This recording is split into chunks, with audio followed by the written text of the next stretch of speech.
Because I'm telling you, these countries are calling us up, kissing my. They are dying to make a deal. Please, sir, make a deal. I'll do anything. I'll do anything, sir.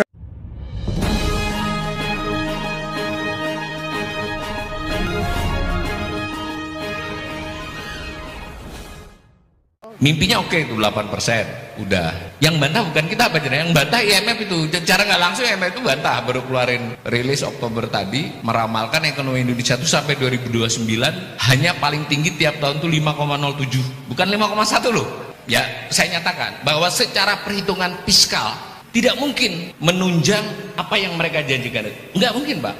Udah jelas nggak mungkin. Nggak usah bermimpi untuk quick win ini memberikan harapan. Satu saja, kalau pemerintahan Prabowo ini setahun bisa mencegah krisis ekonomi, udah saya kasih jempol 5. Warahmatullahi wabarakatuh.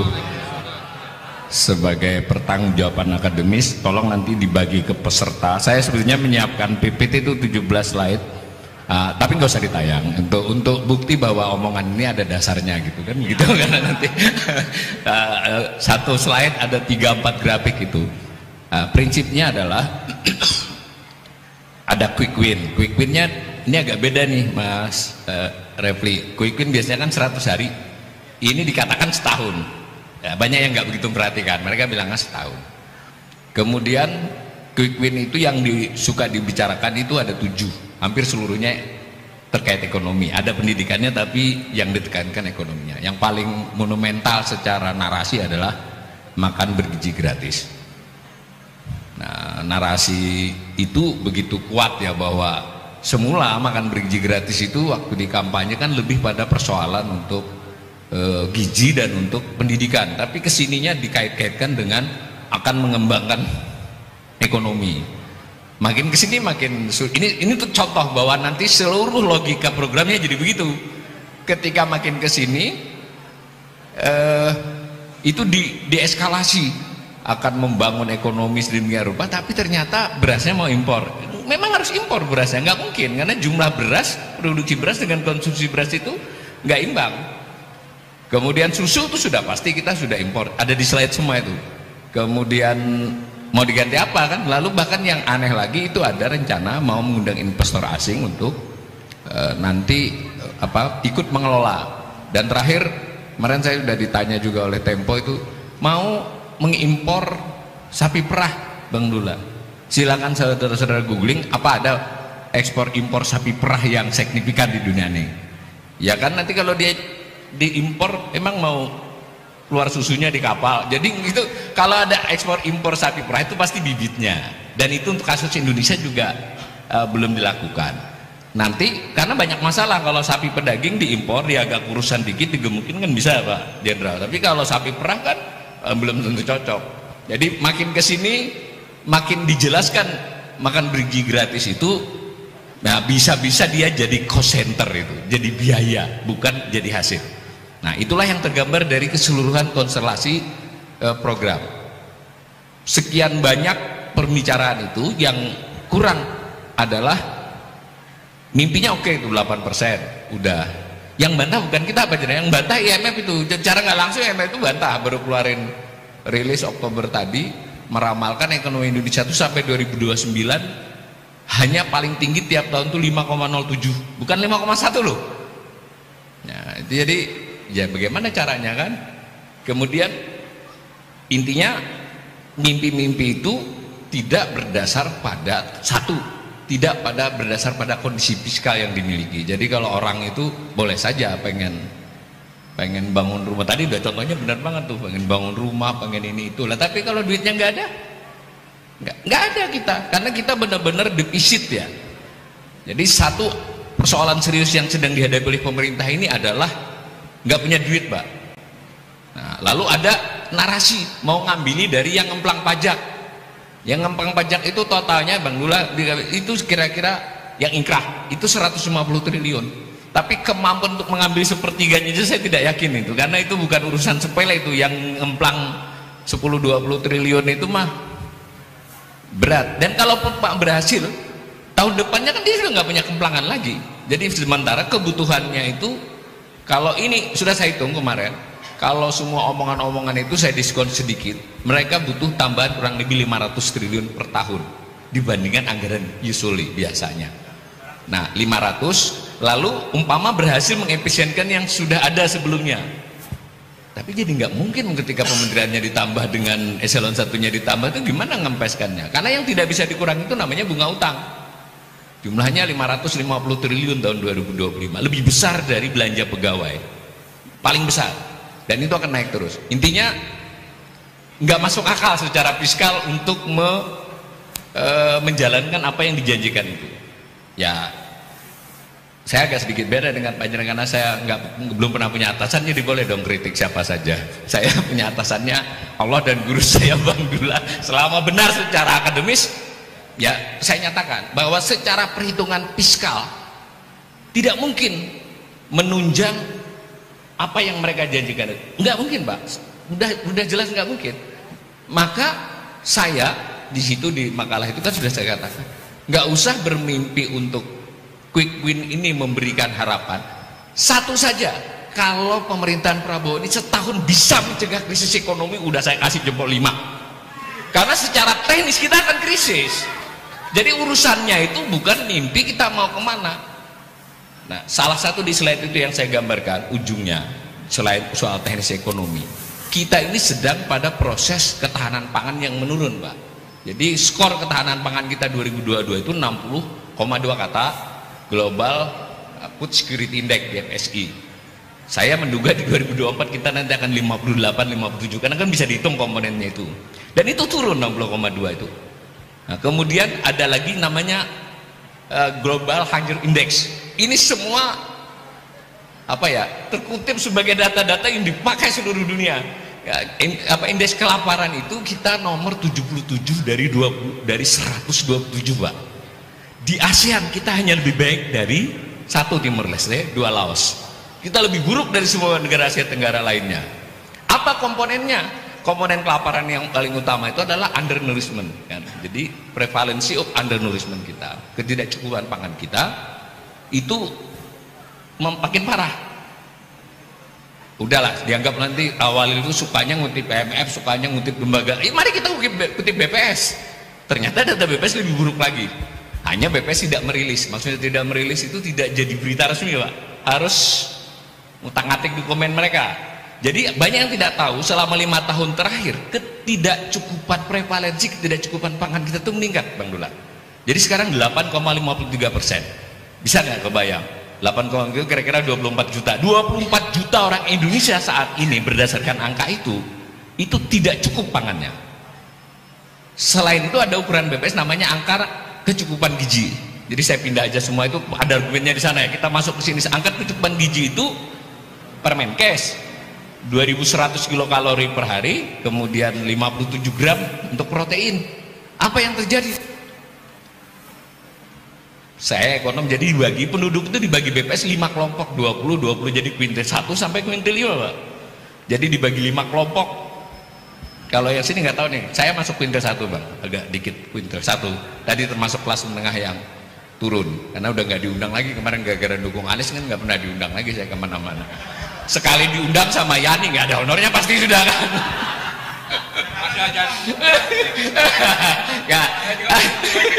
Jadi kembali ke AKG tadi, ini menarik sekali dan itu BPS loh, Bang Dula. Jadi dalam hal kalori itu kuintil 1 sampai 3, 60% penduduk Indonesia itu tidak cukup, kurang kalori. Dalam hal protein mungkin karena banyak ikan segala macam itu hanya 2 kuintil 40. Yang saya ingin katakan adalah itu terjadi penurunan selama pemerintahan Jokowi itu, Pak. Kan bisa diseret datanya. Gila nggak? Nah, ketika saat itu kita lalu bicara swasembada pangan, lompatannya terlalu jauh, Bung. Bahkan yang prevalensi tadi di Papua tuh ada kabupaten kota, banyak beberapa kabupaten yang prevalensi ketidakcukupannya itu mencapai 65%. Berarti 2/3 kan nggak cukup tuh. Nah, kurang lebih jadinya dengan cara melihat seperti itu, cermin dari semua. Saya di makalah sudah bilang soal pertumbuhan ekonomi tadi. Jadi bukan 5%, Pak, rata-rata selama pemerintahan Jokowi itu 4,16%, karena harus menghitung yang pas COVID itu. Nah, kemudian yang jadi masalah juga, kita ini baru diumumkan tadi, saya ditanya Investor Daily, cadangan devisa katanya naik, nanti dijelaskan juga itu semua gimmick. Kita naik karena utang, karena dipinjemi, bukan karena kita berjual beli. Lalu ada informasi tenaga kerja tadi 7,46 juta orang, 4,9%. Tetapi tadi ini sudah benar bahwa itu yang betul-betul nganggur, Pak. Ada kira-kira 19 juta orang itu namanya pekerja keluarga, tidak dibayar.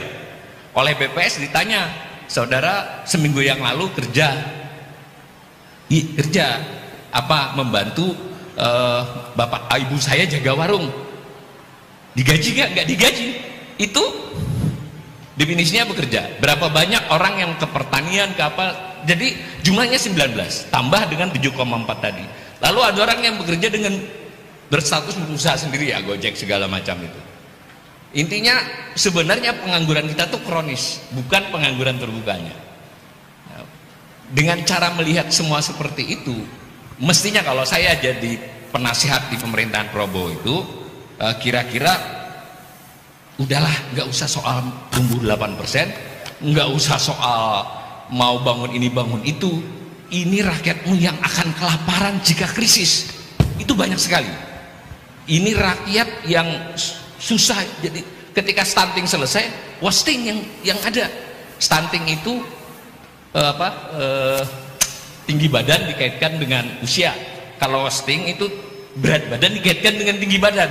Jadi selesai satu, yang satu nggak selesai. Itu bukan soal tampakannya, tetapi dibalik itu orang kurang makan atau kebanyakan makan ciki nih, ibu-ibu ya, jangan makanan bergizi.